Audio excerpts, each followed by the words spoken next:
a 5 raisons de lui dire non, en fait. 5.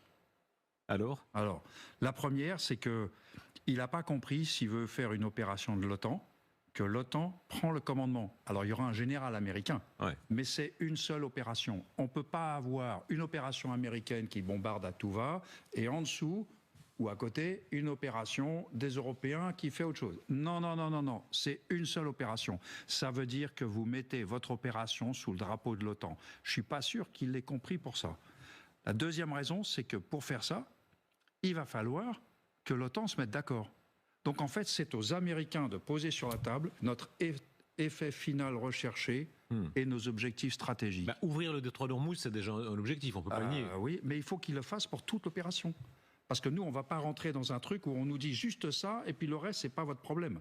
On ne peut pas faire une opération sur Ormuz avec des surprises tous les matins d'oiseaux noirs qui se promènent. Non, c'est pas comme ça que ça marche. C'est l'opération de l'OTAN. Vous avez travaillé avec les Américains pendant des années, vous étiez au cœur de l'OTAN, vous êtes le Français qui a été le plus gradé dans la chaîne opérationnelle de l'OTAN. Si vos vieux copains généraux américains venaient vous dire, écoutez, viens, aide-nous, c'est crucial pour le monde de libérer ce détroit maintenant, qu'est-ce que vous leur dites? Je dirais, on va se mettre d'accord, mais vous nous dites par écrit pourquoi on s'engage. C'est quoi votre objectif?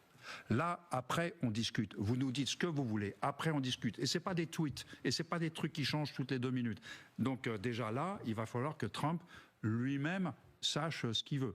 Et en fait, s'il voulait l'OTAN maintenant, là, c'est il y a 2 mois qu'il allait commencer.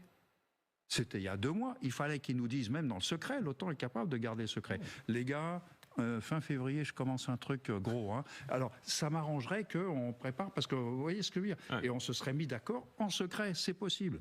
Bon, la troisième raison d'envoyer péter, c'est que c'est pas une question de moyens, en réalité, le détroit d'Ormuz. C'est qu'il veut partager le risque politique. Lui-même dit, il n'est pas à 4 frégates près, il n'est pas à 1000 soldats près sur le détroit d'Ormuz. Donc en réalité, il veut partager le risque politique et pas le risque militaire. Il y a quand même des moyens, pardon si j'ai bien compris, que la France a notamment des dragueurs de mines, etc. Oui. Donc il y a quand même des moyens. Oui, mais pour l'instant, ils n'ont pas envoyé de mines. Et la question, c'est pas tellement les mines, c'est les drones, c'est les tirs directs. Pour faire rapidement, la quatrième question, c'est la question de confiance. C'est quand même un mec qui a lâché les Afghans. Donc il va nous lâcher à la minute où ça l'arrangera, au moment où nous, on est dans une opération. La cinquième raison, c'est que sur le Titanic, le capitaine, paraît-il, a voulu vendre des billets à pas cher pour le dîner dansant, après avoir percuté l'iceberg. On en est là d'après vous? C'est vraiment le Titanic, l'opération? Oui, c'est possible. C'est possible. Donc c'est pas le moment d'acheter un billet en promo pour Titanic. Et le dernier argument, il est américain. On ne renforce pas l'échec. Ça, je l'ai appris à l'école de guerre américaine.